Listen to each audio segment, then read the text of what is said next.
Адамзат генетиканы ашқанға дейін де туыстар арасындағы тығыз қатынастар жақсылыққа келмейтінін білетін. Генетикалық жақындығы бар адамдардың арасындағы интимдік қатынастар көп жағдайларда қайғылы аяқталады. Мұндай қатынастардан кейін дүниеге генетикалық аномалия мен физикалық ұсқынсыз ауру ұрпақ келеді. Ғалымдар бұл нәрсені инбридинг деп атайды. Сәлем достар, эфирде сол кездер. Менің есімім Нұрхат. Арнамызға жазылып лайк басып кетуді ұмытпаңыздар.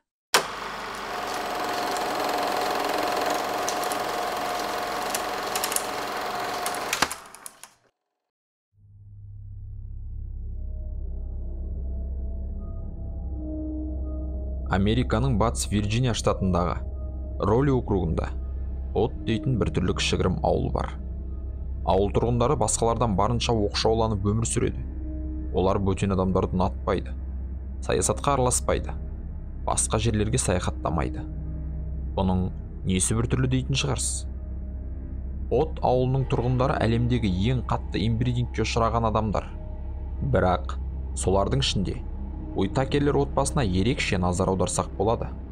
Бірнеше ұрпақтың өзара жақындасуының арқасында Уитакерлер отбасы генетикалық аурулардың бәрін дерлік бойларына жинаған секілді. Тіпті отбасы мүшелерінің кейбірі бір-бірімен үріп сөйлесуге дейін жеткен.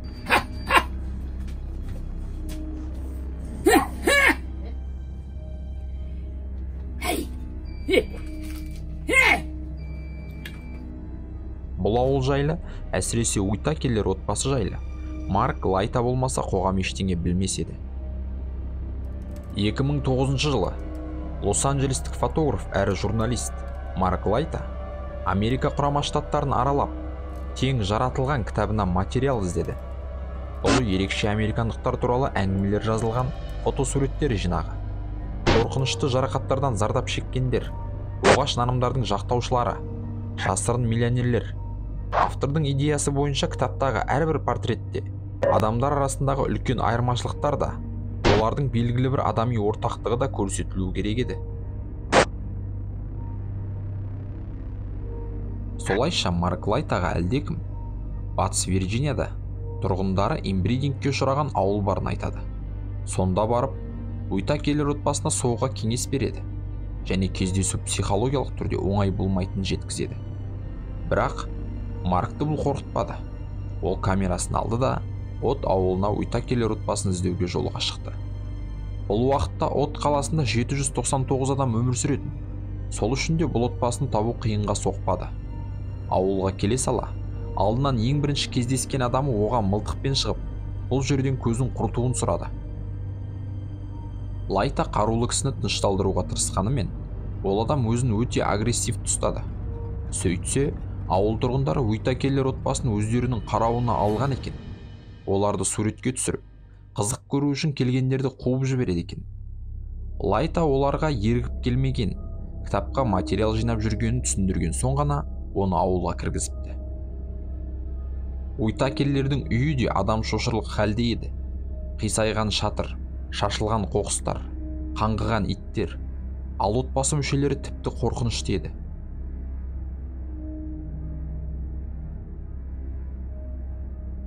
Бұл жайлы Марк Лайтаның өзі былай дейді. Бұл сұмдық. Мұндайды ешқашан көрген емеспін.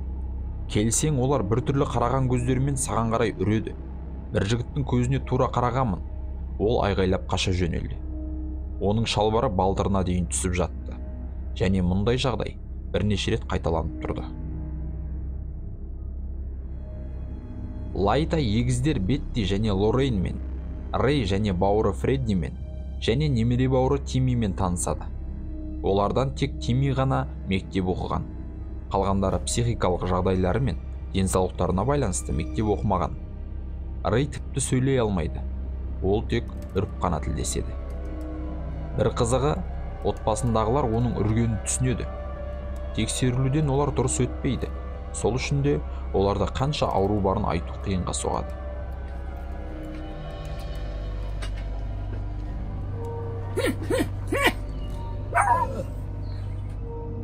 Лайтаның анықтауы бойынша, олардың бұлай қан араластыру өткен ғасырдың басында егіздер Генри мен Джоннан басталған.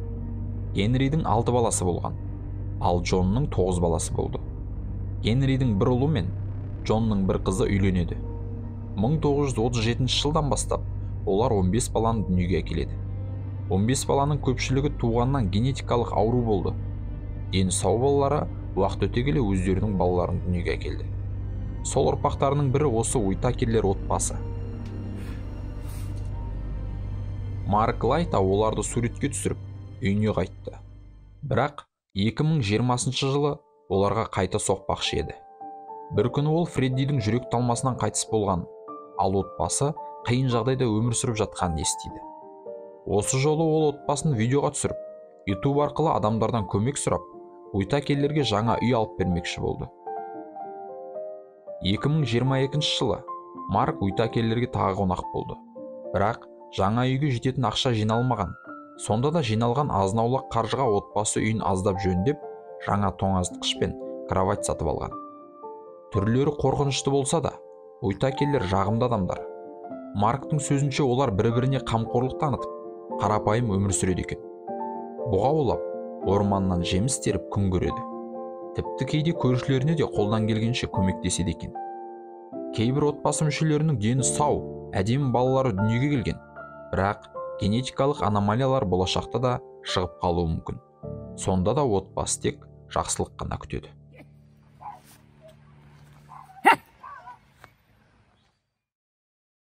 Инбридинг орта ғасырларда Еуропаның корольдер әулеттерінде көп кездескен. Тіпті 20 ғасырға дейін кейбір ықпалды кәсіпкерлер өз мұрасының өз әулетінде ғана қалуын қалап, өздерінің ұл қыздарын бір-біріне үйлендіруді қалаған. Бұл Карл II. 1661 жылы туылып, 4 жасында Испания королі атанған. Бір көргеннен айту қиын, бірақ оны қарапайым билеуші деуге келмейді. Оның ауруларын айтатын болсақ, дамудың тежелуі, ақыл есінің кемдігі, сақаулану, қаңқа деформациясы, қайта соқпалы инфекция, эпилепсия және ол бедеуі болған. Дәл осы Карл II Испаниядағы Габсбургтер әулетінің соңғы мүшесі. Жазба деректерде ол басы үлкен, әлсіз бала болып суреттеледі. Ол 4 жасқа дейін сөйлей алмаған, 8 жасқа дейін жүре алмаған. Ол бойы қысқа, әлсіз, арық еді.